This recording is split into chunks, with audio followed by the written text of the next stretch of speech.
Oh my goodness, the time to be an anime fan is now. Is upon us. You kill him, and he goes, one for all, 1,000,000%.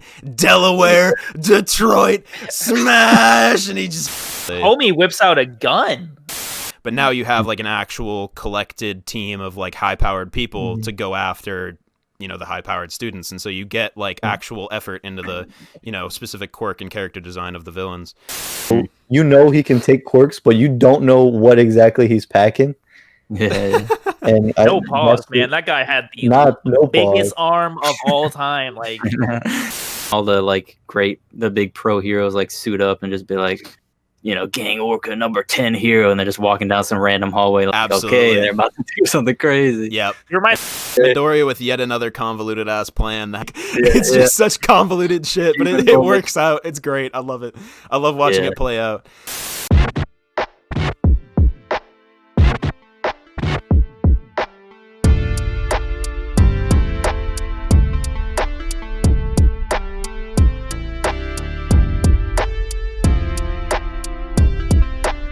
Hello, beautiful people, and welcome to episode 46 of the Unboxing Life podcast. Did I get it right? Yeah. Sorry, I'm Shigaraki. You're being Shigaraki. I thought I got the episode number wrong. Multiple arms, man. Welcome in. We are, as you can see by the title, going to be today discussing My Hero Academia Season 3. I am Cameron. I am joined by my three co-hosts. We got Trevor, aka Ochako-chan. Ochako-chan, the best character in this show, apart from David's name, which we'll get to in quite a second. If y'all are watching on YouTube, you can see our names, which is pretty great. Yeah, in Zoom we got channeling one of the most wholesome characters in anime. We got David, aka Midoriya's mom. What's going on? I only want what's best for my son. That is channeling that energy. Yo, he went from Daddy David to Mommy Midoriya. True. That should be your name. That's fire. And right there we have Alex Amo. One for Alex. How is it going, my man? I'm absolutely doing fine. I heard last time there was an evil all for Alex on the loose, so I'm one for Alex. I'm here. That's good. No, we lit. I respect that decision. Yeah, that's lit. That's big moves. We are the Unboxing Life podcast, and we are all very excited to get it into today's episode. But before that, we want to pop off with some traditions, I believe. So, to start off on a note of levity, let's go with the joke. One for Alex, the joke hero. What are you doing over there? Which joke hero actually exists? I forget her name. But... Joke hero. The joke hero. Is that even a quirk? It is. Yeah. You know that quirk is a joke. It is a joke, but it's funny. We'll get to it. Yeah. All right, go ahead, my man. So you guys might get this one. So if you do, just shut up. Okay. Okay. What is the name of the master villain that hates the cows? EI, one for all. Hates the cows. I don't know. I don't know, man. Chick-fil-A. Chick-fil-A does hate cows. No, they love cows. The cows love Chick-fil-A. That's what it is. Yeah. That's all right. So the master villain that hates the cows, he's called No Moo. No Moo. Okay. Jesus fucking Christ! That deserves an uppercut. I'm about to turn into Shigaraki because of that one. God damn. Goodness. All right, continuing on, we got something one way or another. Trevor's gonna make you feel some type of way, one way or another. So let's see what he's got. Type of way. Right. So I actually just found my quote when I was finishing the last. It was either the second to last episode or the last episode, but it's when the principal just gives like a little speech on the things that are changing in the hero society and being more alert. Yeah, spoilers. If you haven't watched it, obviously don't click on a season 3. Yeah, if you click on season 3 breakdown, you're like, you're spoiling the last episode. Yeah. No, sorry. Get the fuck out of here. That's come and gone. Anyway, go ahead. I'm gonna morph or transpose the quote, I suppose, in my own way, and then I'll read out the original. No. hey, it's the small mammals you all love. The Unboxing Late podcast. But the actual quote is, hey, it's the small mammal you all love, the principal. Dang, I forgot about that quote. What the heck? It's funny as fuck. I had to rewind it because I was like, that's so quirky and cute. Like, I gotta use that. Quirky. Yeah. Very true. Yeah, the principal has lots of joking moments and lots of serious moments. It's a coin of a character almost. Yeah, he's hilarious. All right. Yeah. I think I am going to take the next spot actually and save the track of the week for last. Track of the episode. We're still gonna say that. That's gonna happen. Might as well just go with week and pretend like we're correct. Yeah. All right. So my facts for this week. It's kind of tough to find, scintillating facts for a series this new and that kind of stuff and anything intertwined with it. So for times that happens both now and in the future, I'm gonna just give some fun facts about Japanese culture or Japanese history, something like that. So kind of honor the homeland of the creators of the show and everything. So anyway, according to the Guinness Book of World Records, the oldest continuously running hotel and likely the oldest running company in the world is a hot springs hotel named Nishiyama Onsen Keiyunken, I hope, which was founded in yet another Cameron guessing game. I want to get your guys' guesses on what year the oldest hotel in the world was founded.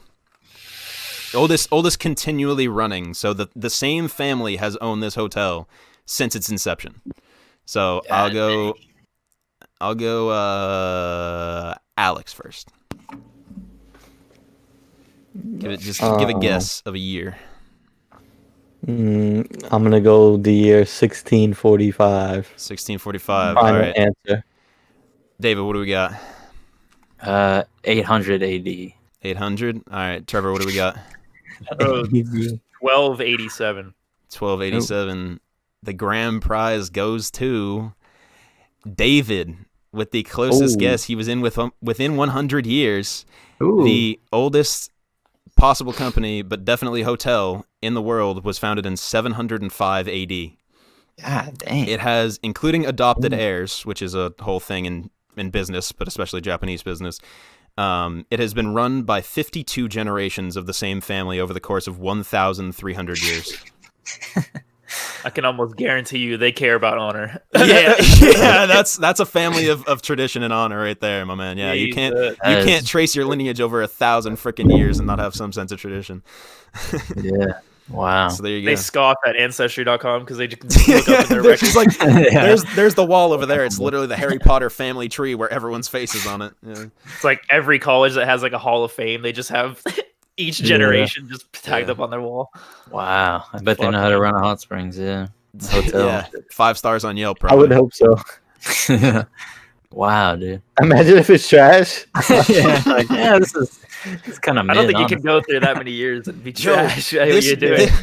This hot springs is trash. I feel like I'm in the year 800. Yeah. They just haven't changed anything. Yeah. Just a hole in the ground with some hot water. This is so last millennial, like millennial. All right, that's funny. David, what this is so last Zoomer? Possibly themed, maybe not. Track of the week. Is it Tank? Okay. Of the episode. It's the episode of the week. My thing is just freaking the All Might theme from My Hero Academia. Nice. Oh, okay. Because, well, I mean, it has a very prominent role in this season, I would say. It's the, it comes in the dun. It's perfect. It's like reminiscent of the Superman theme. Very heroic. Obviously, extremely. You've heard it.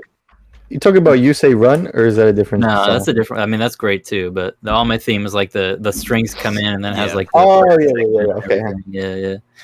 Great. One of my favorite parts of this OST. I'll probably do some OSTs for our anime stuff because not everything has like a clever little song you can relate to it, and that's fine. True. So, yeah. There you go. Yeah. Dope. Yeah, man.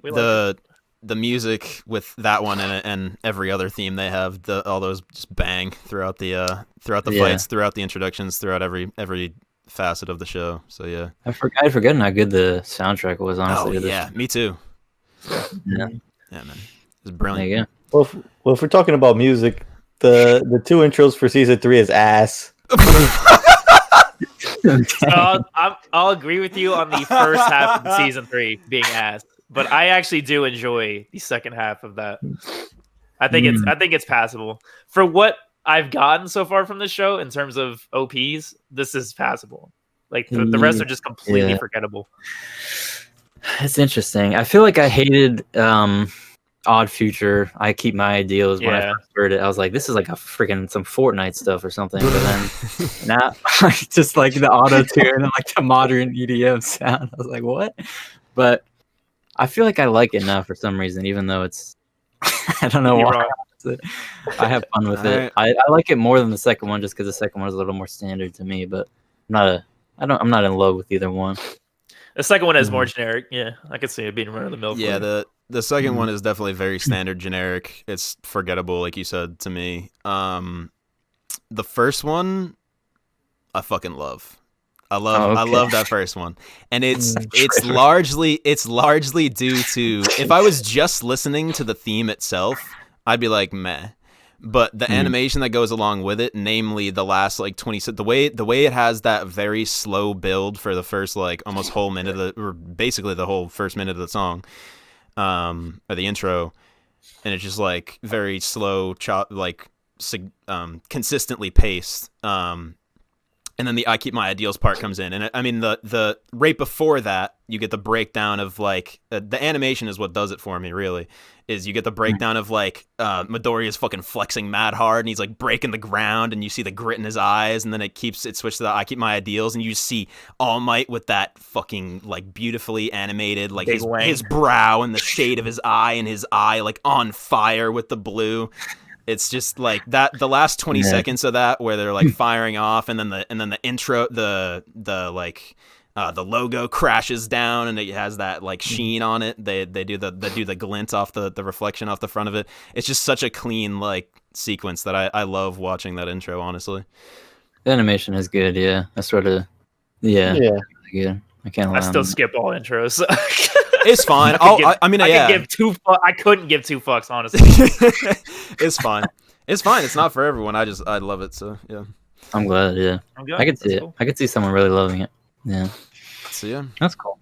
But speaking of, I could see. Speaking of loving, he goes on like a 60-second spiel about how much he likes it, and then David's like, "Yeah, I could see how someone would like it." You know, I could talking about. I could maybe see that I could perspective. Totally see how you would like with further, because he just told you. Yeah, that's true. Yeah, fair enough. With further evidence, I could maybe slide into those shoes. Yeah, yeah, someone would want to explain it to me, maybe, but. Okay. All right, we're gonna move on. Yeah. Forgettable opening tracks, but that's fine. They can't all be Demon Slayer. That's also very true. Yeah. Is it a forgettable season though? Let's find out. No. This is Banger City, my guy. Banger City, and like.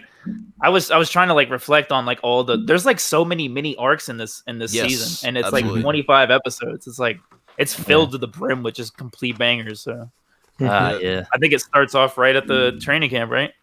It starts off. They have that little swimming pool scene, which is cool. Yeah, because to begin with, it's funny because it's like, you know, Kaminari and fucking Mineta think they're getting to oogle the girls or whatever, and then all the guys show up. And then the girls are just in school swimsuits anyway, so he's just like, like it just gets ruined. But then they have like those matchups are dope.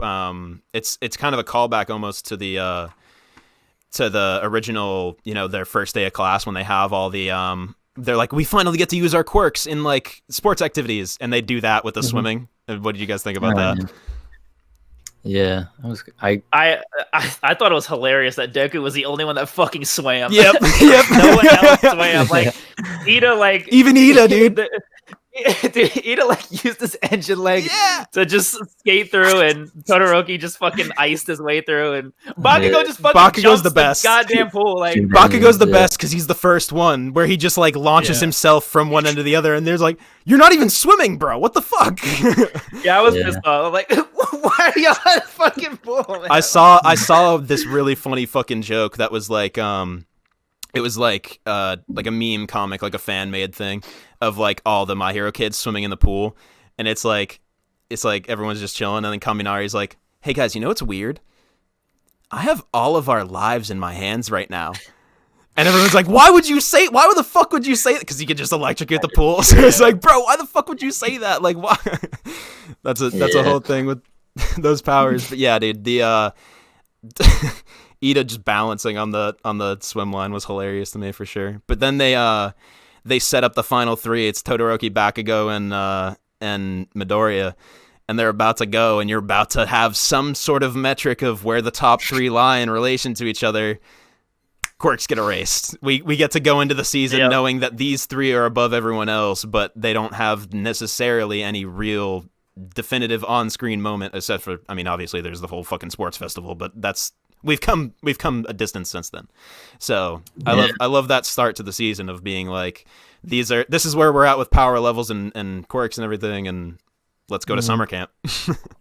That's true. Yeah. Let's go to summer camp. We did. And they kicked this shit off real quick. I think Rocio told me like the second the season started, she was just like, "Yo, she's gonna pop off," and I'm like, "Okay, I'm here for it." And it quite literally pops off like really fucking quick. They don't even get to experience the camp for more than like 3 days until shit comes knocking down. Yeah, barely even. Yeah, thinking of that. Yeah, I absolutely love the moment where they get off for the bathroom break or whatever, and they realize, like, the students start to realize that the like shit's about to happen. They're about to be like forced into an activity, and I think it's either like Kaminari or Kirishima is just like, "Hey guys, let's get back to the bus, guys, go back," and then they just get launched down the cliff, and they have a 5-mile hike through monsters to the camp. That's tough. Give me some Forest of Death vibes, but yeah, not the spoiler or anything. Yeah, it reminded me of Harry Potter because I was like, yeah, like the right? Forest. Yeah, that, and then also like when spoilers for freaking Harry Potter book 4, when the freaking Death Eaters attack the Quidditch like World Cup or whatever, and they're like lost and like I don't know why, or it's also just like every time they try to do something, it goes wrong and the villains just freaking mess it up. It feels like Harry Potter, yeah. Which I like that parallel. Yeah, it was fun. It's I mean, yeah, it pops off quick, man. I don't know. I just want to go straight to the shits, man. The fucking that fight with I don't know what to call him, but like Bakugo's uncle, basically. Like Dabi. I don't know if they have any relation, but they kind of nod to that. Yeah, muscle dude. Yeah. They kind of nod to him being in relationship. Oh, Bakugo. I thought you were talking having about a relationship with him. Yeah. Yeah. But holy fucking balls, brother. That fight is insane. Like, true. That's the best fight they've done, period. Like, for me. Damn. Dang. That like, is a not call. even close. That dude. Because Midoriya, Yeah, what's go the ahead, kid's you name? pop The up. little kid. What's the little boy's name? Koda. Koda? Kota. Yeah. So Midoriya realized that. Well, like once he realized the villains were popping off, he's like, "This kid Koda is over here on like by himself." Right. So that's the first thing he does, which is, and then he finds the monster or the monster. Might as well call him that. Might as well be a monster. He is a fucking monster. Yeah. And didn't they say that guy is the one who like killed his parents or something like that? Quite literally, yeah. The water hose heroes, yeah. Mm. Yeah, and so Deku just throws down. He throws it all down. If you think you haven't seen this man break any more than he needs to break, he just breaks his arms like twice. Bro, yeah. I almost didn't. How I've been doing is I've seen it all before, so I like go back and watch the highlights. And I almost just started with like the All Might stuff, but I was like, let me go back to the camp. Yeah, you have to. It's so much leading in, and there's so many like crazy action scenes that go on. It's cool. It's cool, and it's also powerful because Midoriya doesn't give a shit whether or not the kid's a shithead to him. Like he knows that he has like a flawed sense of the world around him, so he's just going to fight for him whether or not the kid wanted it or not. Yeah, and dude, goddamn, that fucking. Because like he's getting crushed, right? Like, and it's like it's almost like his Spider-Man moment where he's like under the rubble and he's having to push it up, and it's like miraculous that he survives. Yeah, and he just pushes through and he shouts the like 1 million smash or whatever it's called. That 1 million he just shouts out, 1 million %, bro. He says, and he just yanks him into the fucking the wall. Oh my God! Yeah, because the I nutted. yeah, man, So hard. The muscle villain is like, hey, quiet down. I'll kill you next. And Deku's like, Yeah. as if I'd let you kill him. And he Yeah, goes, yeah. 1 for all, 1,000,000%, Delaware, Detroit, smash. And he just fucking puts everything. And I love every time the fucking 1 for all lines connect, like in space, and he fucking grabs the power and just throw oh my God. They look And like Chaos Emeralds. it does look like it's got that same feel. Yeah. And it's like, just all the power connecting, everything following through. He's fighting with his arm that's like literally just shattered to dust, and he puts everything into it. It's so what a great moment. Homie's animation though on his muscle fibers, Mhm. like you just see it implode. It was and grotesque. It's crazy. Yeah, no. It's nuts. It was Yeah. grotesque. He at the very least. converts Koda into liking heroes, and what does he do? He throws a little bit of water on the Yep. villain. Yeah, that gives him. Just enough to distract him. Just Yeah. enough. I always love those moments when the villain all of a sudden realizes that shit's going wrong, where he's like, wait, the moment that I was distracted, and Midoriya starts pushing back, and it's like, let's go. Yeah.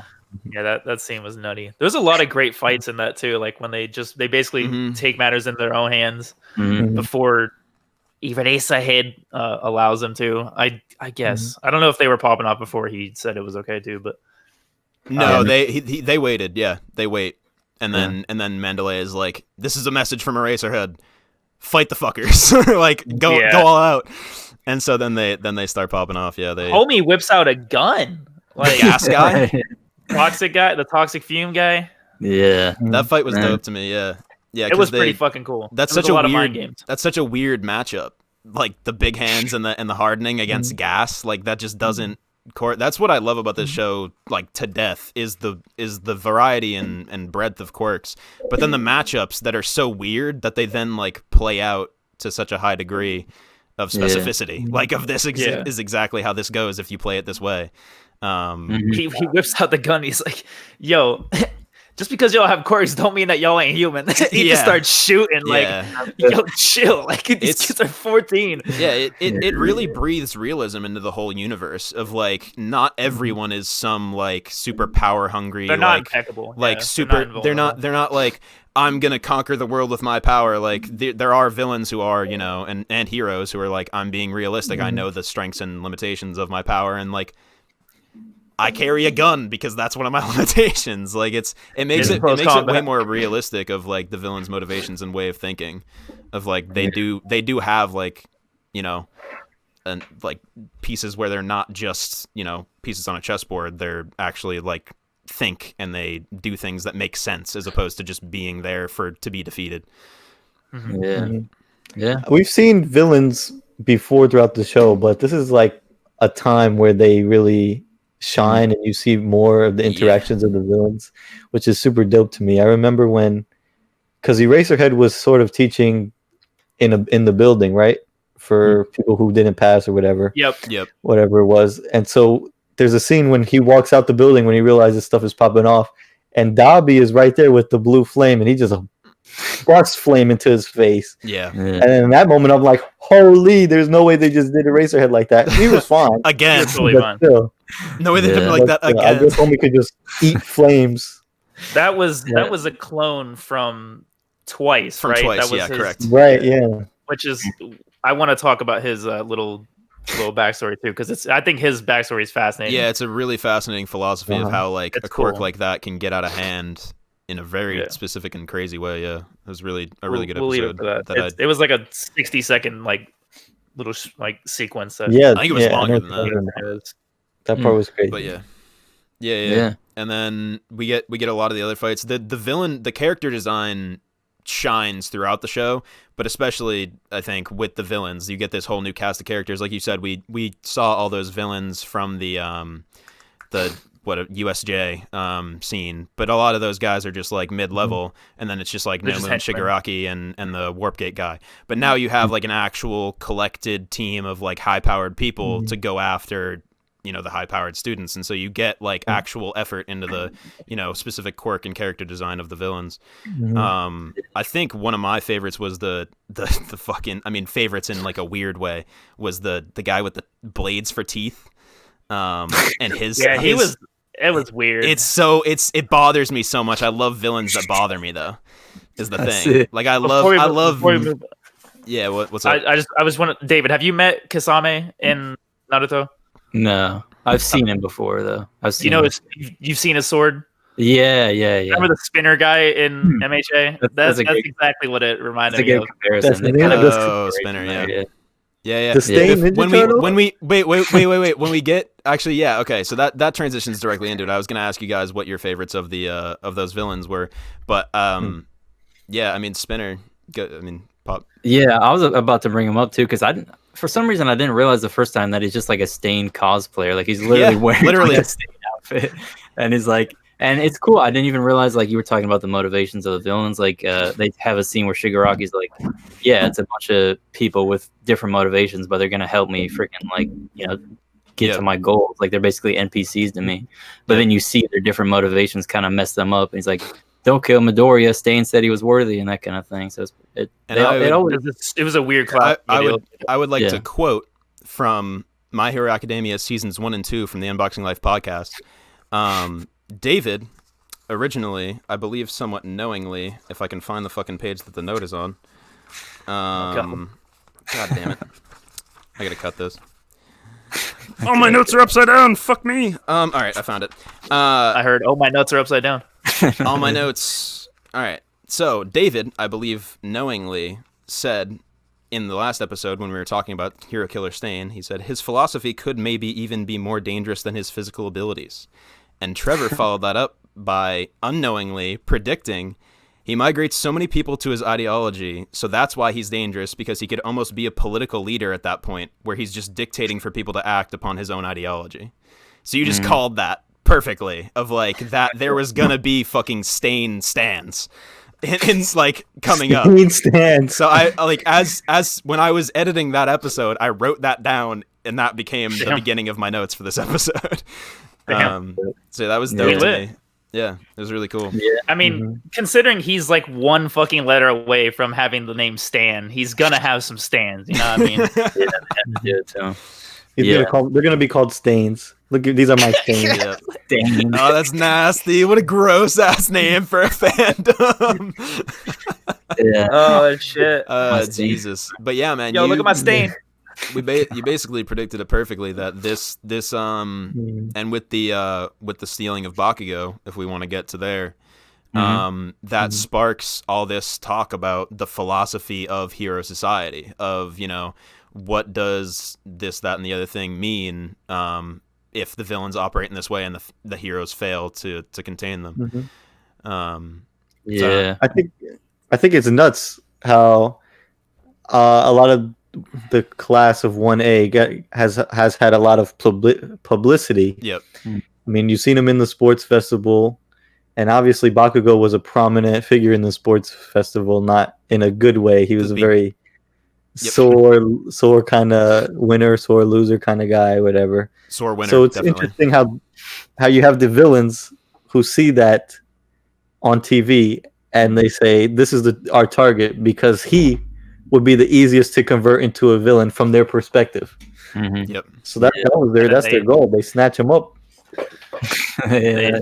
That totally backfires, and Bakugo is still a hothead, but he's still on the right side. He's not corrupted. I love the little nuances of the beginning of that scene where they have him like imprisoned in the bar, and they're like, untie him, and he's like, I'm not untying him, you untie him, and he's like, I'm not untying him, you fucking untie him. It's like no one wants to go near the kid with explosive hands because he has fucking explosive hands and hates all of us. It's like and it was funny. I remember loving the scene where he tells him off, but I thought he was just like, no, I'm not joining you. But he pulls a Bakugo and he's like, go run in traffic or whatever. Yeah. Like, all right, Bakugo. His favorite, I swear, his catchphrase is "Shut up, I'll kill you." Yeah. Yeah. He's I love it. He's a hero at heart in a lot of ways. Yeah, I was cringing so hard when he got kidnapped. I'm not gonna lie. I was like, dude, don't make this a fucking chase arc, please. A chase arc. And they did, but I mean, it's like I get what you're saying. That can be a hindrance, a weird plot thing sometimes. But I'm glad it's like, okay. Sorry, keep going. No, I'm glad it just sets up like, okay, one raid where everything's pops off, and he's not Right. like captured forever. That would suck. Yeah. Yeah, I No, think I it's like the kinda nice. concept. Yeah, I like the concept of them not always being able to save everybody, and so Right. the fact that he gets snatched from Midoriya's right there, he feels like he failed in that way. So it's cool to see. Yeah, and Who, that's who else did he? Who else did he have in the marble? Tokoyami, I think. Yeah. Tokoyami. Yeah. Yeah. Which he popped the fuck off, by the way. Yeah, that was a really cool one. He lost because he lost control of his quirk, Mhm. and In the it's just dark. completely all consuming him. And Yeah. Midoriya's like injured as fuck, and he's with the guy that has like 7 arms or whatever. Yeah. He's like, "Yo, I want to save them both," so he just drags them out through the the forest, and then this shit just pops off, man. Oh my god! Yeah, That's great. Midoriya with yet another convoluted ass plan to have Tsuyu like Uraraka Flota Tsuyu sling us through the fucking air with your frog tongue. Like it's just such convoluted shit, but it works out. It's great. I love it. I love watching it play out.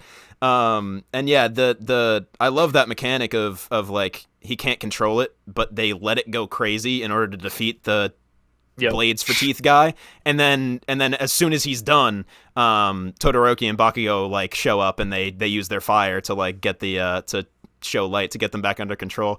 And I think it's at the very end of that where he's like, "Thanks guys, sorry," and Bakugo's like, "Man, you're a really bad matchup for me, bro." Like, he just says it to his face after saving his ass. Super effective. It's really funny. Yeah, it's literally super effective. Yeah.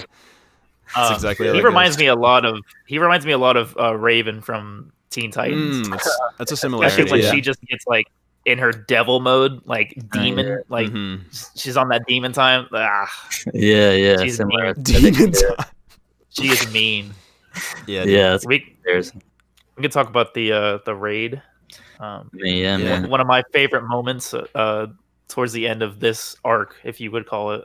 I don't want to touch on it yet, but what did y'all think about the like fucking Ida punches Midoriya, man? I'm like, bro, chill out. Yeah. Oh yeah, You you mean the deserve whole that, bro? yeah Yeah. the whole That's get the gang together, go after Bakugo thing. You mean? Yeah, that's something so great about this show is, I mean, I don't know. I get criticizing like shonen if you aren't into like the same freaking battle stuff, but just come on, the writing, the characters is so good. Like Ida, you know, Chef's kiss. the fact Yeah, that dude. like, you know, he got out of control before. He literally says like, you guys could be hospitalized like my brother. Like, what the frick are Right. you doing? Mm. And it's like he has a totally valid point, but so do they in a way. Just like their emotions are just like, bro, like Todoroki just missed Bakugo, like freaking Midoriya is his friend. Like, Yeah. No one gets left behind.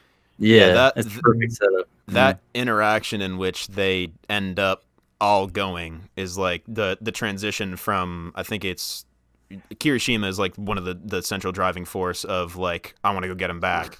And then they sort of talk Midoriya into it, and then Ida's like, I can't let you go alone, and then Momo does the same thing basically. And then obviously Todoroki was right there, so he's involved. But yeah, that writing and the way they go about that just feels so natural. Of like, they all have their own reason. They're not just like, we gotta go save our friend because we live by the power of friendship. It's like they all have this exact motivation of like why they feel obligated to go on this sort of rescue mission that they're not supposed to be going on. So that was really cool to me. Like you said, the writing. Just like the weight of their actions and like how much certain people wish to stay within the confines of the Hero Society rules and regulations, and it's so like out of line for them to do that because they were going to be expelled. Like the people that didn't go on that mission were going to be expelled because they knew of their actions and didn't stop them. So it just shows you like how bad that they crack down on that kind of thing. They don't want you to act out of line, you know, with your quirk. Like you're not licensed as a hero. And there's a moment that I don't think we'll loop back around to once we get past the fight. But once they all come back and everything's like fine and good, I love that scene with Tsuyu where she's like breaking down crying. And it's like, this is the moment where you realize like, okay, even though everyone came back fine, your actions have these consequences, like especially emotionally on the people around you. Like you can't, like just because you technically saved the day and everyone ended up like alive doesn't mean like there were no other consequences. And that has that whole effect of like, of creating further complexity with the characters and their relationships and everything. And I just love how the show wastes no time, and they don't lollygag and do pointless bullshit, pointless like emotion. There's not a lot of fat. Yeah, no, not at all. And so like even that one scene where it's just one character being sad and everyone else apologizing means like a lot to their dynamic and the whole forward progress of the show. So it was really cool. But I think one of my favorite go ahead. Yeah. one of my favorite one of those small additions side bits comes from this part in the show when they're sneaking out and they all get in disguises. That's what I was gonna say. Yep. That's one of the funniest moments in the season, I think. Midoriya with a goatee is hilarious. He's like, "Oi, hey!" He's fucking yelling at people in the street, and then the Ida line is "There's a woman with large breasts over there." He just like comes out of the fucking thing, and the whole premise is that like I think Todoroki asks her after like, Momo, couldn't you just have made us disguises with your quirk? And she makes like this whole like song and dance about the economy and how she can't just make whatever because there's rules. And it's like, oh, you were just a rich girl and you just wanted to see what a thrift store was like. Like that was a really funny dynamic to me.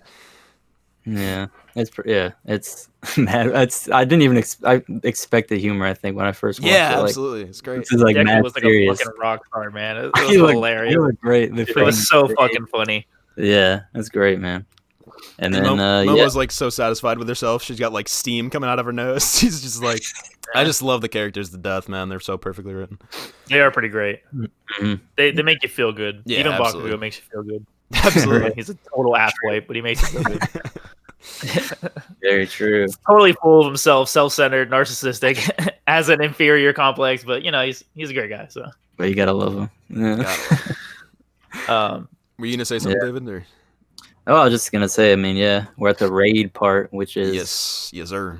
Very central part of the freaking season, arguably the freaking show. I mean, first, they pop off. Yeah.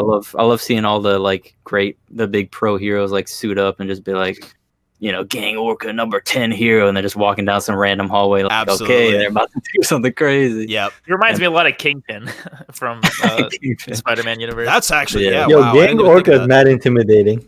He's not nearly as big as Kingpin, but he's got that same aesthetic and like I that think- style. That's I think when when he walks. I think when they get to the like licensor arc, they talk about him being like number 2 on ranked for heroes that look like heroes villains. that look like villains. Yeah. Yeah. He's like That's super high up Yeah, there on yeah. that. Yeah, That's funny. It was really His cool. eyes are fucking insane. They're Like, terrifying. Yeah.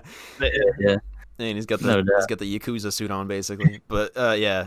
So it was really cool, to see, we're getting the gang together, we're getting amped up. We got like the number, however many, whatever hero flashing across the screen. You got everyone like showing up to the fight, and then it's like, this is how it's done. I love the way they kick it off. You guys remember how they kick off the raid? Is it? I mean, just when they bust Ding in, dong. like Pizza delivery. Pizza delivery. And then they all look at the door and All Might comes through the fucking wall. It's so good. Yeah. It's so clean. Yeah, man. And then it's just like, this is how it's done. This is a pro hero raid. All Might comes through the wall. Kamui Woods comes in, ties everyone up. Gran Torino comes in, knocks out the dangerous people. Like, it's just, it's so clean. It's like 20 seconds and they're wrapped up. yeah, That's Yeah, great Mount guy. Lady just grabs a Nomu. Yep. imagine. She puts on the truck like it's a freaking shoe and just smashes it. Yo, she's great Like it's too. a skate. Like it's a Yeah, fucking roller Her skate. quirk is hilarious. yeah, Gigantification. yeah. Yeah, they breached that shit like a Call of Duty mission. Yeah, I know. I love Endeavor is out on the street and he's like, "Why am I out here when the American's in there?" And the lieutenant turns around and he's just like, "Oh, well, your strength is out here and his is in there." And he's like, "Fine." It's like, okay, Endeavor, cool. Yeah, I mean, and then it's even crazier when it starts like going bad, Yep. and like everyone just starts turning to mush. Like, what's happening, bro? Like, Yeah, I've never it's like an obvious. work. It's like an obvious bastardization of the warp quirk. So like the same thing's going on, but you're not sure what's happening. The way they frame that is really nice. Yeah. Yeah, and Baku's just like, oh crap, or whatever he says, It's just like gone. I love the moment of all Oh just man. and he's like, no, like he's so freaking. They give him frustrated. the deeply animated, deeply shaded side profile, and he just screams no, and you like feel it in your chest. You're like, oh my god, like he's like, you feel how pissed All Might is in that moment. It's like, it's so good, yeah. Yeah, it's pretty great. I mean, it's like a horror scene when the Nomus pop in and like Endeavor and the cops are trying to fight him off. great. And then Man, the Bakugo extraction bit, brother. That shit was fucking fire, bro. talk about Right. yet I another. just want to talk about that shit real quick because Not real I quick, want to go fucking off. talk about in this arc, Yeah. dude. That whole string of and it's like cool because they frame it as him discussing the plan with them as it's happening, which I totally appreciate. I don't need 70 seconds of dialogue and then you do it. Like they just did it and he explained along the way. Naruto could learn a thing or two. Jesus Christ. I could. But I literally thought that as I was writing it. I made a note. I made a note somewhere of like clap, like thank you, My Hero, for explaining the action while the action is happening, as opposed to for 2 minutes afterwards. Yeah, it was great. Yeah. It was great. It's like because he just goes, "This is my plan," and then he explains it as it's happening, and it's yet another convoluted ass but works perfectly planned for Midoriya. yeah, and Todoroki just has an ice slope and just completely yeets him into the air, and they utilize Kirishima, I think his name is, their relationship to get him to magnet into the fucking this shit right here where they just grab each other in the air and dude, Bakugo sends himself he just fucking yeets in the air and he's just in the air because Shigaraki and then he's just like so hard because Shigaraki realizes what's about to happen and he starts to move, and then you just see Bakugo ready for liftoff, and then it's the biggest explosion you've seen in your life, and he just takes off into the fucking sky. But yeah, I love that part. It's yet another one of the perfect character writing things where Midoriya realizes it can't be me, it can't be Ida, it can't be whoever Todoroki, it has to be you, Kirishima. He's only gonna listen to you to tell him to escape, to tell him to run away, because Bakugo doesn't fucking run from fights, so he's only gonna listen to someone's opinion that he cares about and values highly. It has to be you, Kirishima. And he's like, Bakugo, let's fucking go. And he's like, let's go. And then in perfect Bakugo form, as soon as he gets up there, he's like, all right, we're gonna land, but you need to do it on my mark. And Bakugo's like, you nerds are firing on my mark. It's like, come on, Bakugo. The way man. they draw his face, because he's super small in the air, because they have to just show how far he is in the back, and you just see his angry eyebrows and his big mouth. He's like, yeah, man. They go insane on the animation for no freaking reason. They just when he launches off and he's just zooming, bro. Oh my god, he's like this. He's just in the air. And I looked that clip up on YouTube because I wanted to watch it after I saw the episode, and this shit's got 12 million views on the Crunchyroll channel. God damn! Just the escape plan, not the fight between One for All and All Might. 2-minute sequence, or All for One. And wait, I'm fucking getting backwards. Anyway, not that fight, but the fucking escape scene. It's it's 12 million views. That's oh man, that is nutty. And so then Bakugo is out of there. Now our boy All Might can go 100%. How are we feeling, boys? How we like this I want fight? to say, when freaking All for One shows up, that freaking the music, his theme is freaking erratic, freaking dark is freaking music. Great. Completely forgot they used that. They're I think coming through like Bane. yeah. Very similar, yeah. They say something what is that or something at least in the dub, but I just love how freaking threatening he is, and he just takes out so many freaking pros. It seems like he freaking kills Best Genius. I was like, dude, yeah. Okay, so I wasn't the only one because he's got a hole in his stomach, right? And I'm just bro, they just killed Levi, Levi jeans, man. I got 4 pairs. Yo, they killed Abercrombie and Fitch. Yeah, they man. did Abercrombie and Fitch that. I was mad salty about how Dreads was gone.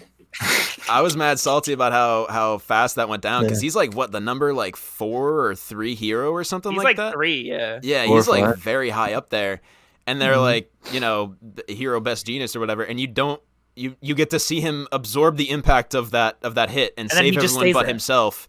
And then that's it. That's My Hero does that a lot, where I feel where they just rob you of the fights I mean, obviously we then get insane fights, but it's I want to see more from this character, but they just got fucking smoked in their first actual fight. Yeah. I legit thought he died. I know, right? Yeah. I think what's insane about One for All is that, or All for One. All for One, yeah. I do it all the time. Yeah. I think what's insane about him is that they kind of kept, he's not a widely known villain. They kind of kept him on the down low.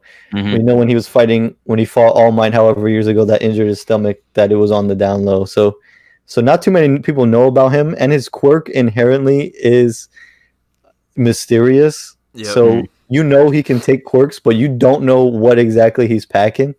Yeah.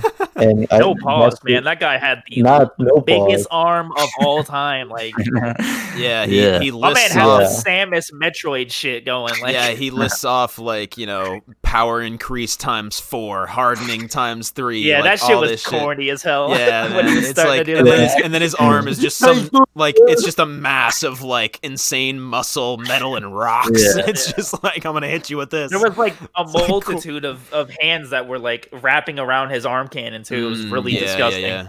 Yeah, they get pretty grotesque, which I like. Honestly, I like my villains to be a little more, you know. I mean, not in general, but I like when they do that, when they gross you out, or when they're like they're just visually detestable on the surface. Like, you know nothing about them, but you already don't like them just by looking at them. I kind of like that mechanic. Yeah, it's a weird, captivating style to do a villain for sure. Yeah.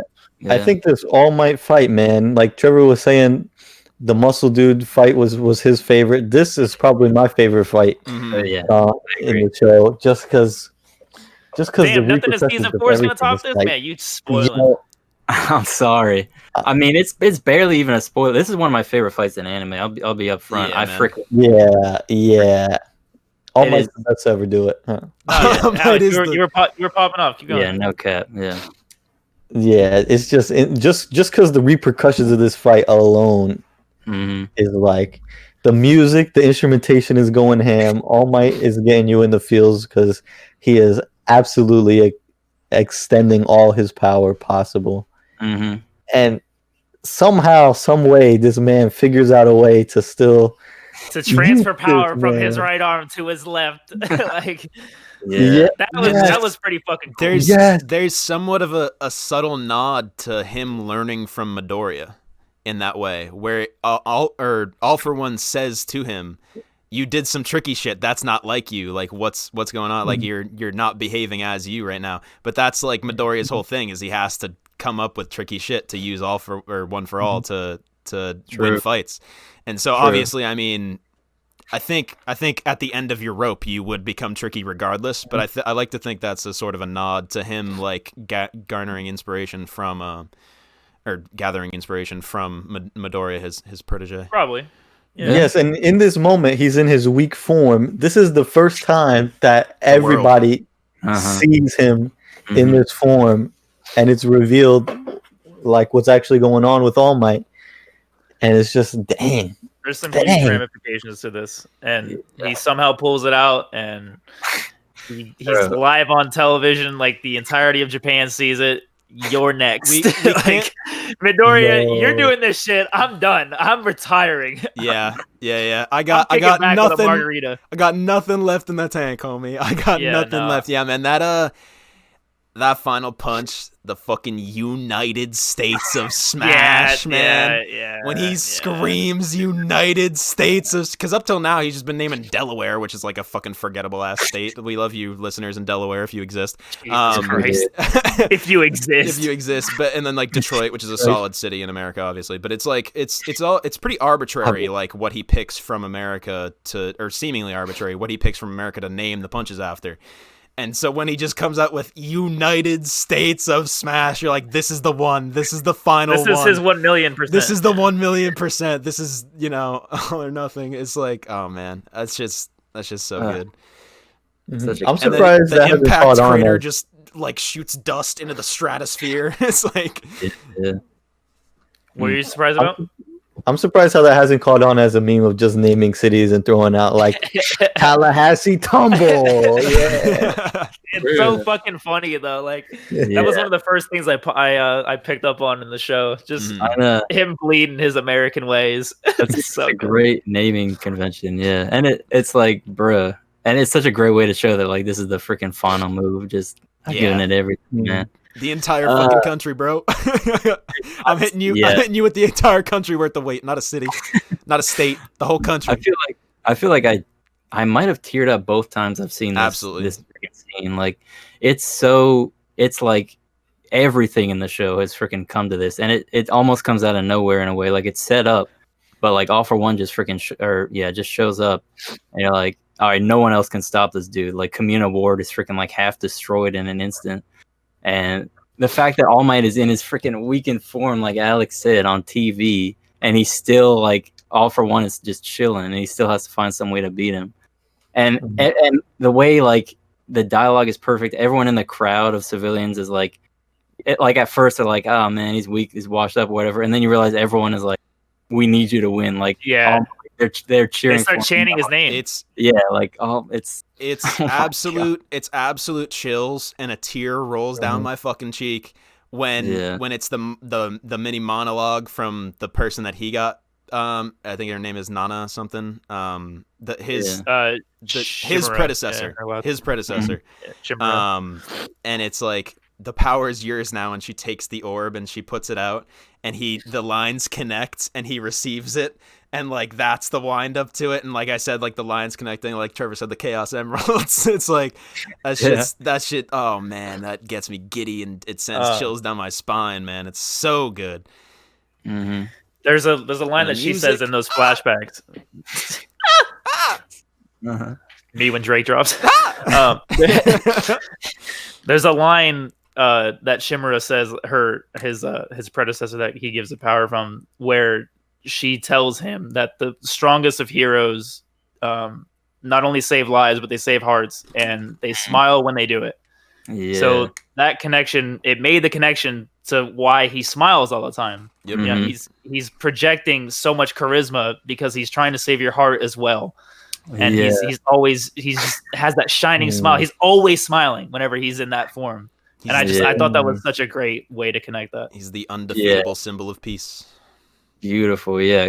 He's freaking like, like, you know, if you're saving them, they've been through a lot. So yeah, like you gotta like, God, this is why he's one of my favorite superheroes.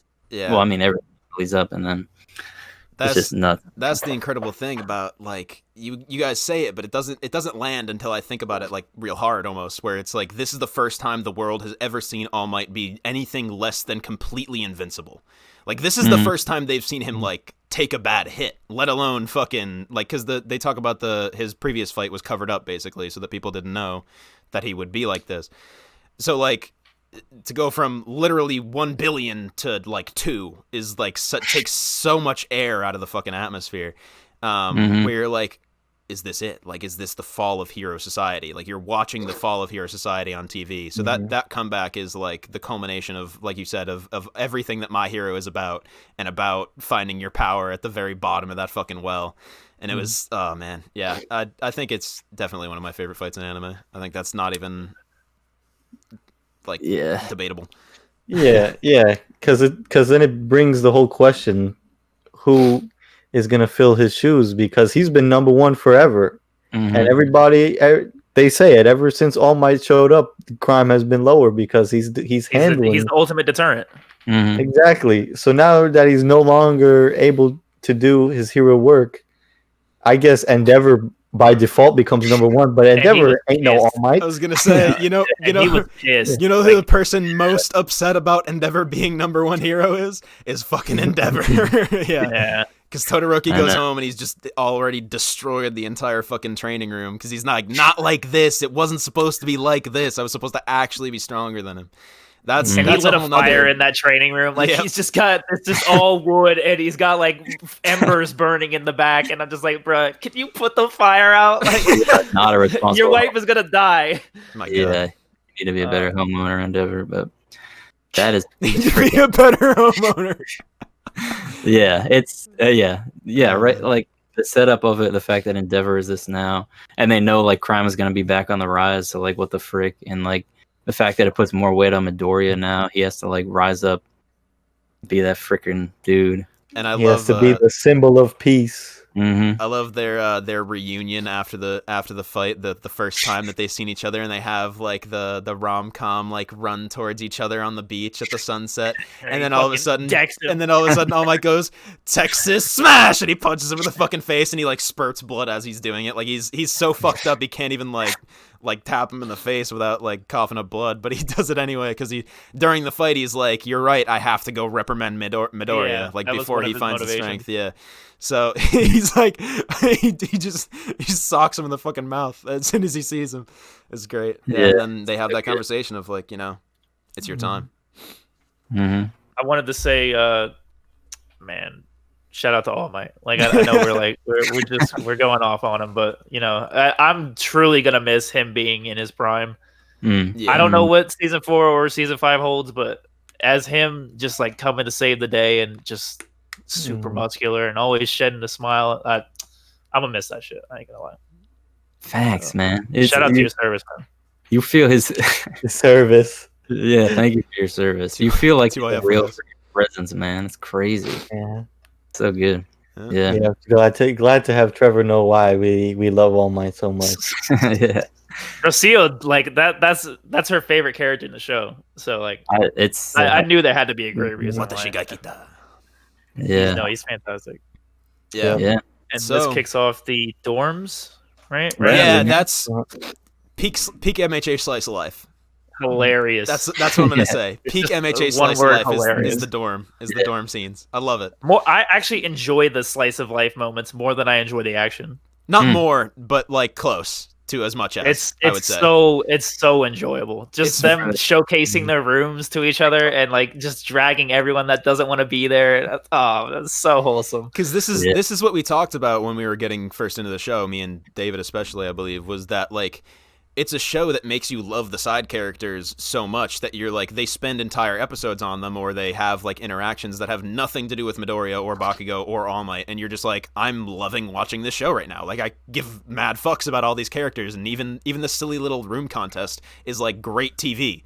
It's like that's how good the characters are written, how much you can enjoy them. And it's well needed after such a tumultuous fight. It's a great breather. But the show doesn't really let up on the brakes. Like, you get one breather episode, and then you're back to 6 episodes worth of tense arcs. Yeah. I mean, that shit was great. The next one. Yo, Eraserhead with his hair up, though. It's fine. Yo, my man fine, though. He is. My man big fine. He is. He's cute as fuck. No cap, man. He is cute as shit. Yeah, Eraserhead definitely got an army of female simps who love that aesthetic. I'll tell you that much. Yeah, he's female got simps. Yeah, he's got Joe. Oh yeah, he got me. He got me. Yeah. What the fuck? Well, I said he's got an army. If he's got a platoon, or if you guys want to start your own army of male simps, that's fine too. I'm good with that. Maybe there is an army, and I'm just capping. Maybe I'll enlist. Yeah, I'll enlist. Sasage, yeah. We'll enlist for my anime before we Yeah. I did see like a parody Uncle Sam thing on a T-shirt. It was All Might, like, I want you. Jesus I would Christ. get that. That's pretty great. I kind of would. Yeah. I'm down with that. He should wear the God. What is that fucking World War II? The Riveter, something. Rosie the Riveter. Rosie the Riveter. They should have him wearing the bandana with the arm up. That would be so dank. That's funny. Yeah. And then Twitter would say cancel Aizawa for trying to be a feminist icon. But then he actually just is a feminist icon, so we win either way. His character is so great because he's absolutely like traditionally strict. Like if you step out of line at all, I'm going to hit you. I'm going to beat the shit out of you. And he shows that those little moments of affection, especially like when they're doing the licensing exam and he's sitting with that joke core chick. And she just keeps pestering him about like the class, and he's just like, he basically has to give in that he cares about them more than he's ever cared about any other class. Yeah, before. It's so that's I guess where we can jump to is the provisional licensing exam. The loss of All for One sends a shiver down the spine of Hero Society, and so UA decides that their first years need to get their provisionals earlier than they normally would have, and so they load up on the bus and they go to the stadium, and they, after the ultimate moves, I don't know if you guys want to talk about that episode at all. I mean, they're pretty. It's a pretty self-explanatory episode. Yeah, it's a cool concept. I like that they did it. Yeah. You get the establishment of like Deku gets his new gear. He gets his like steel-toed boots and shin guards and arm braces, and so they get to showcase that real quick before he actually gets into any real fight with it. Shoot style. Shoot style. Yeah, he developed. Hatsume? almost kills him in the Gundam suit that she puts him in. Yeah. And it, like basically He's like twists him off like a fucking bottle cap. Yeah. A bottle cap. Yeah, man. Yeah, my man was like That was about to tough. die. It's like, but bro, you're I'm really still- gonna snap the spine of the Right. inheritor of One for All. Yeah, of the new symbol of peace. I love that they emphasize or that they allowed him to use his feet. Like I love that. David, shut the fuck up. That his legs, he kicks now. Yeah. Like it's. Yip. I think that's so fly. Like he Yeah. should be a kung fu But- fucking master now. He's like, Like I don't have to just do the way he like. When he fucking pivots in the air when he's got the Kicks the green rock, electricity. Yeah. Oh my god. Yeah, Yeah. man. That's It's so- insanely so clean. And then he just It's insanely starts. clean. He starts using his feet to like propel himself. He's so fast. Yeah. He's like flying through the six. Like Yeah, that's I thought that they were going to emphasize and like open his moveset up to his legs when he saved Coda from Muscle Man and he's like jumping back to the fucking training camp. Yeah. That's when I thought like they would do that, and it takes a while, but you know they Yeah. finally get It's to it. it's funny the way they do it because they say like, oh, it's so obvious that I couldn't think of it. Is like, yeah, Yeah. just use your other two appendages to fight. Yeah. Like there's Yeah. multiple like East Asian fighting styles that use like only kicks and stuff like that. Like this exists in society. It's not like you're inventing kicking. So it's like Right. that was the whole thing was like, you know, it's so obvious he Yeah. couldn't think of it, and All Might didn't want to give him the answer, even though the answer was just you like lower half of your body, bud. Think about it. Yeah. So yeah, Cool. that was great. But yeah, then we move into the provisional licensing exam, and I love that moment that you were talking about, Trevor, where the joke hero is like pestering him, and I the meme of like "marry me" and he They're says no, hilarious, and dude. she I cackles. ship them so hard. I ship them so hard. I love it because they're opposites, right? Yeah. So Yeah. where he never Mhm. laughs or whatever, and she's the joke hero. So yeah, it's. She just walks up. She's like, "Oh, marry it's me," like- and he's like, "No." But then there's No, when shut up. when the licensing, they explain all the rules of, you know, the ball game and like getting the targets and everything, and then the freaking waiting room drops down around them, which I love that meme that they then reuse it later as Yeah. well, where they're like, this one falls apart too as they go into stage 2 of it. But the tone changes where she's like not making jokes anymore, and she's like, so you're gonna tell me that you didn't tell your class what happens at the beginning of every provisional licensing exam? yo, The They get crushing hazed. of They UA. get hazed. And it's because yo, I remember watching that episode, and because they end it right there, sort of when, Yeah, right as they're like about Yeah. to clash in the beginning. Yep. yeah, they're like, well, the tradition is UA is gonna get ganged up on it, and then they just all come at them, and you're like, damn. Yeah. Damn, man, she what? calls it the crushing of UA. And then, Yeah. like you said, that next episode starts, and they just fucking handle it. They're just like, they're 20v, like 80 or 100 or however fucking many, and they just handle it. And Aizawa just sits back in his chair, like content as fuck, like, yeah, I really didn't have to warn them because, you know, true heroes fucking baller. true heroes face whatever comes their way. It's like, all right, Aizawa, fucking like, baller. goddamn, like Yeah. the amount of vindication he feels in that moment must be a high like no other. Honestly, that shit would be dope. I love that they took a task or they took a mechanic so simplistic as putting targets on yourself and having a ball and just running with it. Like, Yeah. and They really. they didn't even like spotlight it. It was all about fighting and then just trying to immobilize your target and then just like, you know, tapping it. They do it. Yeah, they do it in so many cool ways. I remember like one of my favorite like shots or moments from it was the wind guy. He whips up like all of them, and then you just see, Yeah, it just that shot, rains out. it's I just mean- like you see like the cloud, and it's just red Yep. dots everywhere. Yeah, Freaking he perfect. blows Cue it up down, Raining and it's Blood by- he's the first one to pass, right? And so the sleepy ass test administrator is like, oh, someone finally passed. What the fuck? 120 people are out, Yeah. and he's like, thank you. And I made a note. I was like, bro, I'd be so fucking pissed if I showed up to my provisional licensing exam and just like in a hurricane got like sent out the fucking door immediately. Like no chance to do a single goddamn thing. Like you haven't moved a step and you just get yeeted out the competition. When this guy only needed 3 elims. He took 100 They only need 2. They only need 2. They only Yeah. is it 2? Anyway, yeah. It's Only 2 two because they give full- them 6 it's two balls. They full say kills, that. Yeah, yeah. they say that. They give them 6 balls. They gave them as many as they need to get 2 people. Yeah, you're right. So you only need 2. So he killed. He eliminated 118 extra people. Like when he didn't need to. I'd be so heated if I'm like any of those students. BM, get hit with a ball wind right off the first.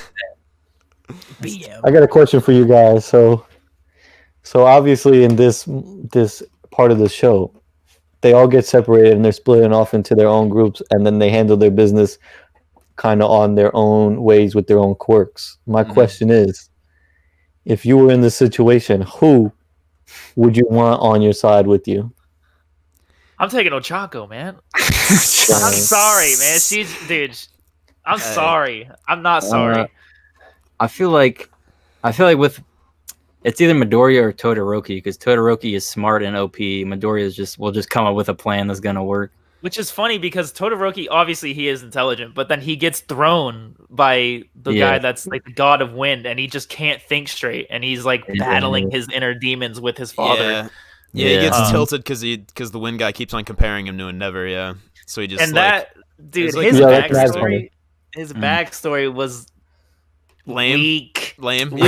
Where he's like, yo, I hate your father because he wouldn't give me an autograph. Like, suck my dick, he's man. Get out of my face. He's literally Stan from Stan. I can see it if it's like I can see it if it's like Age of Ultron. I can see if it's like Age of Ultron, like you dropped a city on my son type bullshit. Like if it was like you killed my parents in the crossfire of your heroics or whatever, like that would be a reason to like absolutely hate a hero. The reason was he didn't give me an autograph this one time when I was 8. He just smacks it out of your hand like it's like come on, grow bro. some balls, man. Come on, man. You know what sign your weak ass starter hat? I get being salty, but like shifting like pure hatred onto the son of the hero that you hate is like such a weird like reach in my. I liked everything, but your father, and now you. Like that was it. It's like I don't know. That was mad cringe. I like him as a character. Other than that, though, I don't even know who you are. I'm glad I'm not the only one that feels like that, though. I thought I was gonna get kind of roasted. It was lackluster. I was like, what's his fucking deal? Like, because I was like formulating that in my head is like, did he kill his parents? And like, like, what's the big old reason? And it's like, oh, he didn't sign an autograph. It's like such a letdown. He takes the Barry Bonds Kanye line a little too seriously. What are you saying? Hit for hit? Is that what it is? No, he's to your knees, touch your forehead. He just fucking beats his head on the concrete. I love that. That shit's hilarious. That he can kowtow. He can kowtow without kneeling. He just like I think that's what that's called, right? Kowtow. When you get on your, I think it's I think that's what that's called, but I may be mispronouncing it horribly as well, but I may be saying something completely different. But that's what I mean is like when you get down on your hands and knees. It's what you know, and when they have the talks with the parents, it's what All Might and Midoriya's mom do to each other, which that's a whole extra scene that we should get to, I guess. But he can the fact that he just like slams his forehead into the ground is hilarious to me. I like the slapstick part of his character, like that. Yeah, it's just that little backstory is weird. Yeah. The other students from the other schools. You guys have any thoughts? Yeah. Cool to introduce them. I definitely hope it's one of those things where there's so many interesting characters and quirks. I just want to see them all like fully realized, and like how long is the show gonna go where they're all fully realized? I don't know, but I'm down. There's entirely so many characters to like remember the quirk. Basically, I just remember them by their quirk. There's that whole part where they try and jump Todoroki, and there's like that one guy who makes the small objects big. Yeah, he throws a nut. Which is something I can do too. It's something I could. Okay. Hey, yo. Like, we're gonna move on. Like, so in other news, All Might has retired. I'm sorry. Yeah. I wanted to, before we move on, I moved on, but I didn't answer Alex's question originally. I was going to ask if Todoroki counts, because Todoroki just like leaves the group by himself and is like, I'm not going to work with anyone. So if I pick someone, it'd be Todoroki, because he like 1v10s. So, you know, I'd be down to be carried. I was twisted when I thought Ochako fucking backstabbed. I was going to ask about that. I was like, bro, please don't make me hate her. Please, just like don't take this one character from me. This is all I have. Like you're taking my entire savings account for what? And then I was so happy when it wasn't her. I was so happy. Yeah, man. Yeah, that like 5 seconds where she's like slow reaching in, and you're like, yo, what's what are you going on doing? here? Like everything What are you doing? fires off because you're like, okay, the character writing is very consistent. This is opposite to her character, but also I can see them throwing like some sort of ridiculous spanner in the works where she like is so determined to become a hero that she'll even betray Deku, which is like so against her character, but that would be like that would be monumental going forward. I could see them technically doing that, but I didn't like until it's realized like what's actually going on. I never realized what was going on. It's so funny. And then Her you face is assume like- and then you assume it's a and the shade comes across her face and everything. And she's got the Midoriya biggest smacks it. cheese. But I love that Midoriya. The thing that I love about that scene though is Midoriya is instantly like, "You're not Uraraka. Uraraka would never do that to me." Like, which I like in hindsight, like when I was watching the episode, even like I was like red flags because she wasn't like letting herself float by herself. Yep. I think in that one scene where she fights, she doesn't fight the way she's been training, yeah, and like red flags are going off in my head. But I'm like, maybe that's just like a blunder. No, it wasn't a blunder. Like, they almost tried to do my girl dirty. Dang. See, I didn't recognize that, but my man Trevor recognizes when something ain't right. Wow, Choco, man, I'm noticing everything. I noticed that on second watch, definitely not first. So yeah, good on you. Yeah, I didn't even catch it. Yeah, for sure. Crazy. Well, because like they bring like that's the thing that she wants to improve on the ultimate moves when she just like, oh, I'm so nauseous I can't make myself float without throwing up. So she trains that specific aspect of her quirk. So to see it not come to fruition when she by herself, I thought that was pretty odd. But. Yeah. And then you end up thinking it's another student, but then it's just freaking Toga Himiko all along, which they realize that only gets realized after like 10 more episodes when you see I think it's Cammy or is it Cammy? That she replaces, right? She needs more screen time. They're just like big lips girl. I think that's her. Yeah. So she got the erased lips though. Erased lips. She does have that. That's fine. She do be doing that. That's for sure. Yeah. So you only realize she went home early, so it was not her obviously. And then yeah. I also want to talk about the Aoyama. Yeah. His little selfless move where he's just like, yo, I'm gonna be the distraction. I love that. You go and you do what you gotta do. You go be a hero. And he just lays down. He's just like, he literally adore him, dude. He literally gets his time to shine. Quite literally by acting as a beacon for all of Class 1A, and then freaking the first one to show up is Annie voice homie Coda with the army of pigeons, which is like, and then you see go ahead, David or Alex. I was gonna say I'm so glad that Trevor is on board with me because the more I watch the show, I was like every single moment Aoyama is on screen, I freaking love it, dude. I love that dude. That man is a king. Oh my god, I love him so much, man. Yeah, and there's so many times where I had to just reverse, where I have to rewind the show because he's just like. It's such great comedy. Like there was that moment that we talked about last episode where he noticed that he fails or he's like about to fail and they're like telling him to study. He's just like, what? Yeah, he is phenomenal situational like one or two liners. They're so great where they just cut to him and he's just always popping off. Yeah, it's great. And I want to see him more, but at the same time, I cherish him because he doesn't have that many minutes of screen time. So when he's on it, it's gold. Yeah, it's not bronze. He wouldn't be on the screen for an hour. He's gold. Yeah. Dang, I wish I shared your love for that character because I don't know.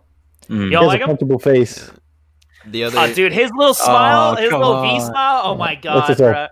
Come on, man. Come on, man. No, you canceled, bro. Hey, man, you can't. He don't mean no harm. You can't cancel one for Alex. I guess not. But oh man. Yeah, the other fights of note I think are the it's what is it? 4 of them. It's like Suyu, Momo.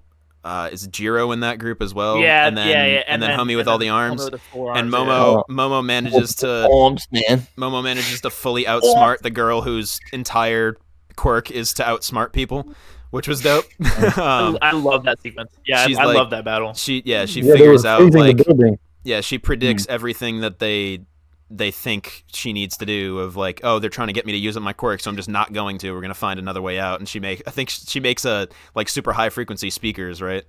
Mm-hmm. Yeah, so that she can use it to knock them out. Yeah, I just thought her quirk was really. They do this a couple times where they just basically replicate a quirk and like change one aspect of it, like one little nuance. Because she has the same quirk as the president, except it's not always active. Like the president, or not the president, the girl from the other school that's principal. sipping tea has the same quirk. But the principal of UA has that same quirk. He just doesn't have to do anything in order to activate it. She has to like sip tea and then close her eyes. But she grants, a magnificent brain power. But it's the same quirk. His is like literal foresight, and hers is like she increases her IQ directly, and then that like increases her prediction ability or whatever, right? Yeah. So it's exactly his what you're saying. His quirk is introduced with whatever fight they do when he's in the crane, and they just like emphasize how fucking intelligent he is. Like he's the most intelligent being on the planet. Yeah. So I didn't need another quirk like that, but I like that. It happens. I guess there's like a few fire quirks where it's like, what's the difference here, and whatever.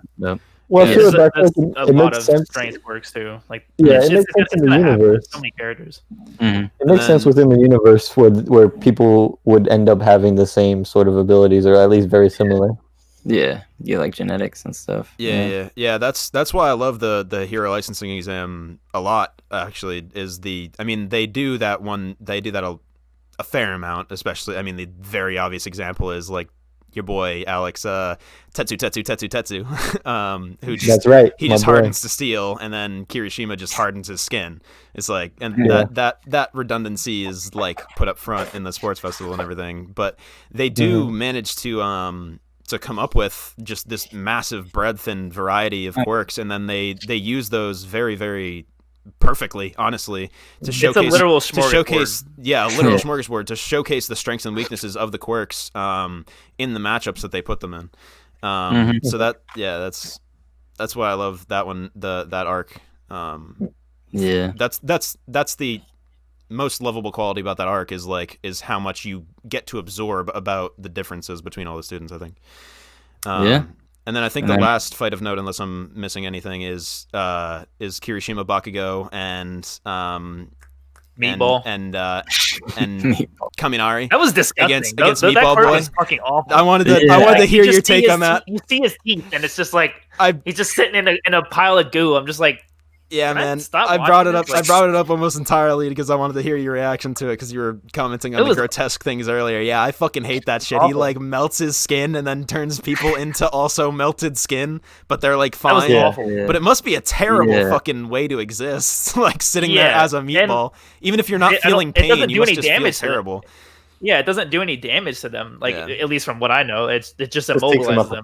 Yeah, it's just like another way that Stain does it. It's just another variant of that quirk. Yeah, but it's disgusting. I love that fight because it's because Bakugo and Kirishima both get sauced, and now it's Kaminari's time to save the day, and he gets to show off his new gadget and everything that he got from Dozer and Mei Hatsume, and he has Senpai, you stumbled into a mighty fine spot right there, and he directs the lightning. So that's a big upgrade for Kaminari, where before you had to have the negation blanket whenever, and now he can actually fight very precisely. That's when Denki Kaminari turns to Danky Kaminari. You know? That's a bar. I'll give you that one. I'll give you that one. Honestly, I like that bar for sure. Yeah. But yeah.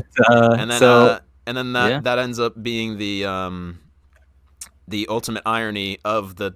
Well, I guess he fails there, and then if we move to the next stage with the hero rescue, if you guys want to talk about that. Yeah, I mean, basically, I don't know how much in detail you want to go with, but basically, it's like, not very. I mean, I just wanted to cover the specific fights for the ball game. That was about it. But then, you have Yakuza comes back and he's just like, "Hey, yo, I'm fresh still, and y'all trash. I got this ultrasonic frequency that's gonna knock y'all out." Yeah, we already mentioned the back and forth between Wind God and Todoroki. So then. I think that's the only thing from the hostage. So then everybody ends up passing and all that good stuff. And then, except for arguably, like, not even arguably, but definitely 3 of the strongest students in the whole thing, and actually 4 of them because Cammy technically doesn't pass either, because she was never there. And they all have to go to special training, Special training to camp. get their thing. So yeah, that's the ultimate irony of the license test, is that it's like They obviously not strong enough, my boy. They can't do it. evidently not mentally or one way or another. They don't got the skills to be a hero.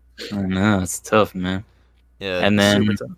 that idea, I'm pretty sure this is pretty right where we're at, right? It sets up the next fight quite well. Bakugo versus Midoriya. Yes, I Uh-huh. forgot that happened. Yes, that forgot that happened. Didn't you just watch that? I did, but I had to watch like 12 episodes in a span of like 2 Yeah. days. So I That's guess. when they sneak out at nighttime, right? You're not wrong. Yeah, yeah. Mhm. Yeah, which is one of my favorite parts of the season. Obviously, there's a lot to like, so I can't say it's the favorite, but I quite enjoy that fight. I think it is huge character growth for both of them. Yeah. Like giant. it's much like, needed character growth for Yeah. Bakugo. It's because he has so much Yeah. pent up anger, and it's like at a certain point this has to plateau, and he has to mature. Like there's no Right. way that he can just carry this personality. yeah, and I No, go ahead. Oh yeah. Just everything about it is great. The fact that like he's freaking just yelling at Midoriya, and then he's just like it's my fault that All Might is like That's heavy. Yeah. it's like it's so heavy. It's so like because Bakugo idolized him too, and it's like Right. you could argue that it's true, but obviously freaking.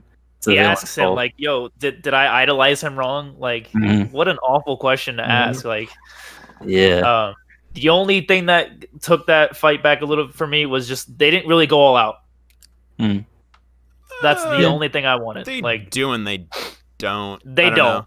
I They mean, don't. there's the part where, I mean, it's actually like the final punch, I think, where Deku's like, yeah, Bakugo in like this- sauces in this- the shit out of in him this- at the very end. in but this stress relieving fight for you, I'm not gonna like just let you win. I'm not or gonna be a whatever. sandbag. I'm not gonna be a sand. Yeah. Yeah, whatever he says there. So, Yeah. yeah. yeah. It's and- like I'm not nice enough to let you win or whatever. Like let Exactly. you freaking just take it out on me, which is great. It's like Midoriya actually gets a freaking or has Grows grown a some balls. backbone over time. Yeah, it's like yeah. And I I think, think Yeah, then he's isn't still Bakugo pussy suspicious? whipped over Bakugo though. I'm not gonna lie. Jesus. For sure. Doesn't Bakugo grow suspicious of like, yo, like how did you really get your power though? Like, immediately, it's that episode. Find Yeah. out. Yeah, you Yeah. find Yeah. out. Well, yeah, because I mean, but fucking Deku literally tells him like, "Yo, I got this quirk from someone else. I'm gonna Mhm. make this quirk my own." Like they do that flashback like 7 times. Yeah. Yeah. So he kind of told him already, and then he had suspicions, Yeah. and then he makes the connection between him and All Mm. Might. Yeah, and then he gets the ultimate, admittance from All Might himself after the fight ends.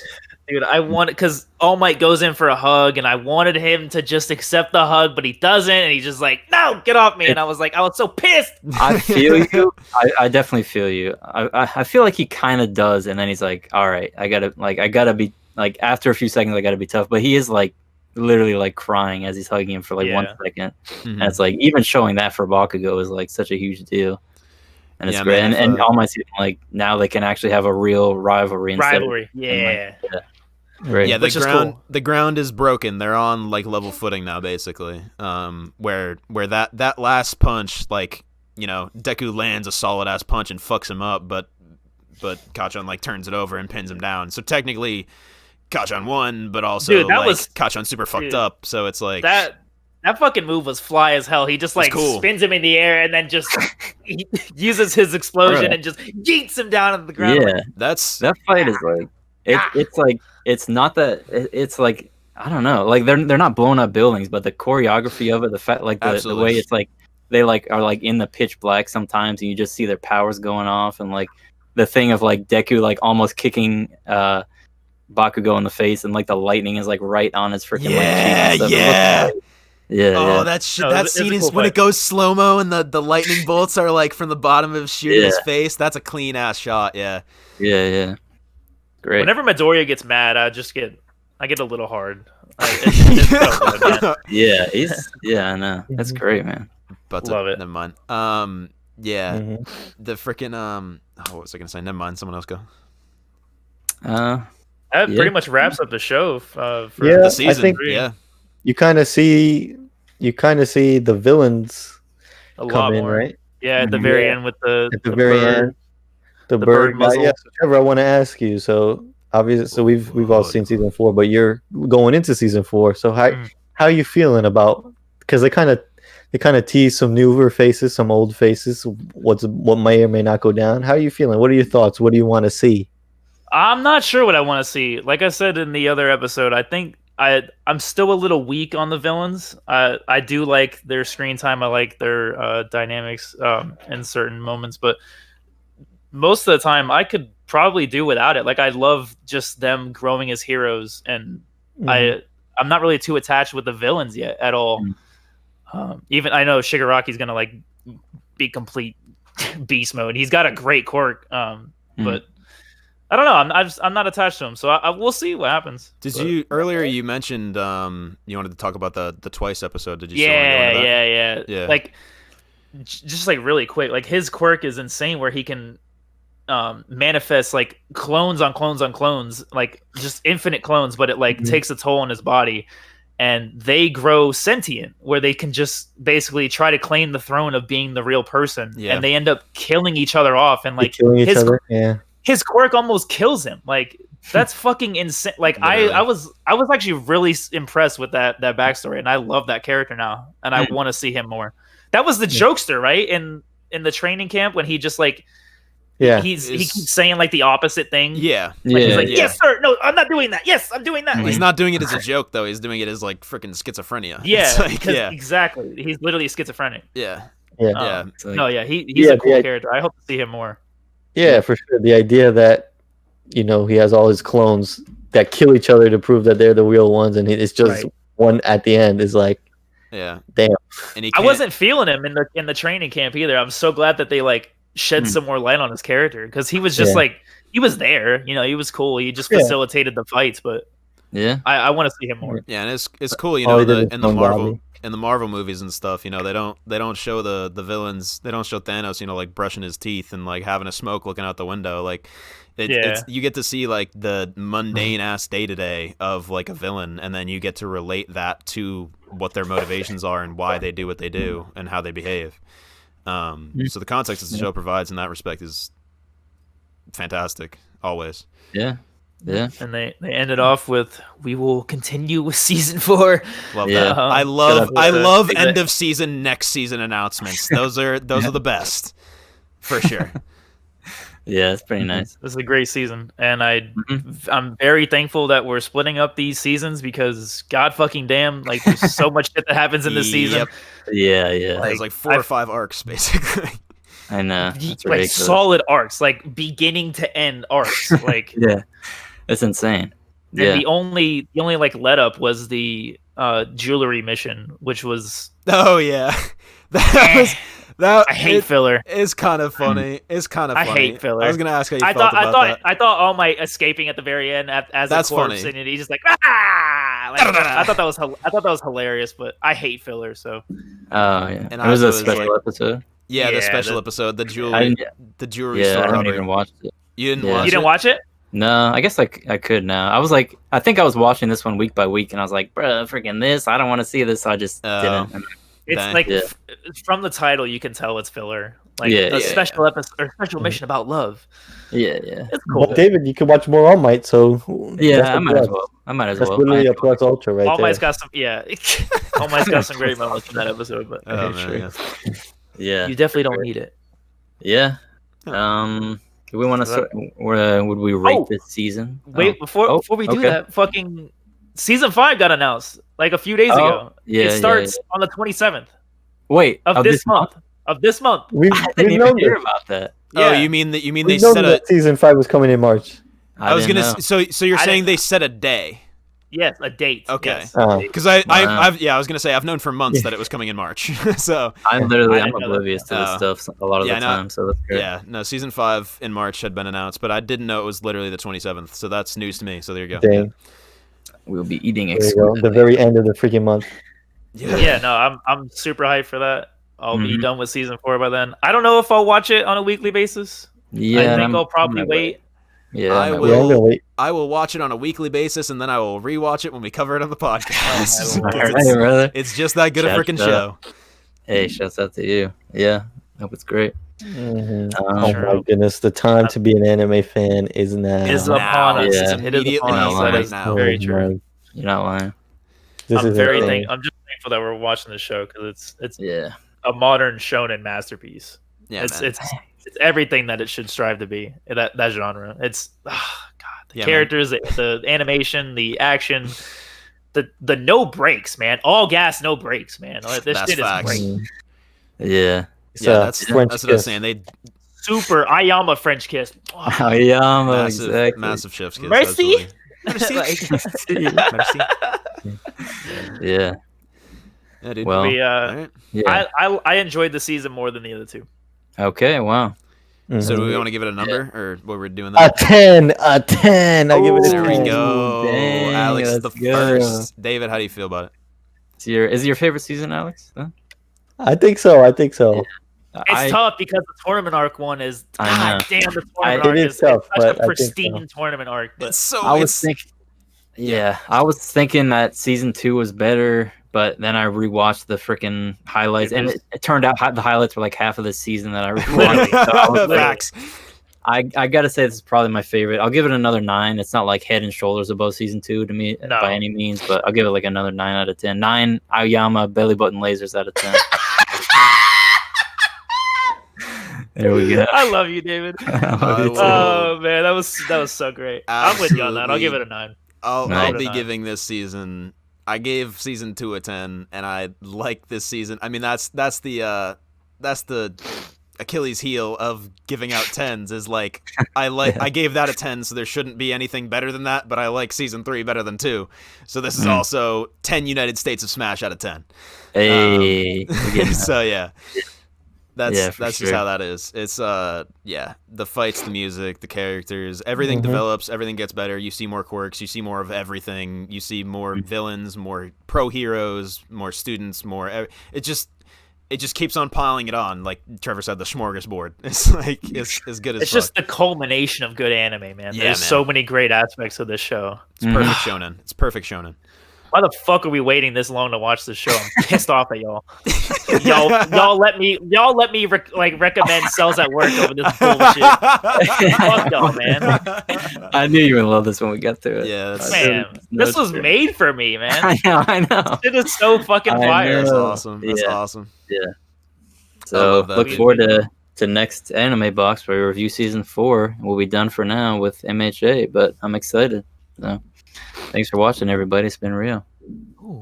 Ooh, smooth on the transition. I see. Dope. What a time. I'm very excited for season 5, even though it's going to be a long time before we. If it's another to cover that. 26 season or 26 episode season, god damn, it's gonna take half a year. Yeah. I think it should be. Yeah. It'll be And done in didn't- fucking September. Didn't Yeah, season 4 split in half? it Or was. am I mistaken? Yeah. Yeah. Or no, I think season 3 was. I think I looked it up. I could've looked it up on sworn season Wikipedia. 4 was split in half too. I think it probably both. Might Probably have both. been. Yeah. I think so. Yeah. So yeah, if they split season 5 in half, we'll have to see. Mhm. But I'm very excited. I love anime. I love All Might. Yeah. love you. I love you. I love you all, mate. I love you all, mate. Yeah, you're next for the love. I love you. Dang. And if you want to find us on socials, if you want to post My Hero memes to our Reddit page, we would definitely welcome all of those on r/Unboxing Life Podcast. You can also find us on our very active Instagram at Unboxing Life Pod, and that's the same for Twitter, where we announce all the new episodes and everything. So yeah, catch us on any of those, and we'll definitely any feedback you give us, we'll hit you right back for sure. We're very communicative with that kind of thing, so let us know what you think. Proud of you. If you're on iTunes, I think we're doing this now, Yeah, which we keep on forgetting to do at the beginning of the episode. If you're on iTunes, drop that rating for us, and let us know what you think. Anything you liked, anything you didn't like. And once again, only the 5 stars get read in the podcast, so there's that. So that's it for me, I think, and I will say once again, sayonara, Tomodachi. I hope I'm saying that right. I'm trying to say goodbye, friends. I don't know if I'm saying that right, but sayonara, Tomodachi. Yeah, It's for all good. sure. Yeah. I thoroughly enjoyed this episode. I think we encapsulated all the great moments of season 3, and I'm super looking forward to season 4. And God, this show is long, but I'm I'm consuming it pretty quick. I gotta say I'm pretty proud of myself. I had to delay the episode today so I could finish the show, and I apologize to you guys. But you good, homie? Dude, you gotta see that. You gotta see that I've- Deku versus Kachan before we hop on the pod. You gotta see that. Yeah, no, there's this season was just banger up to the end. Like it's just straight bangers. So thankful to be alive and watching this show when it comes out, and thankful for you guys to get to talk to it about, and that we have this fucking platform that we chill and super love. But without further ado, peace out, baby.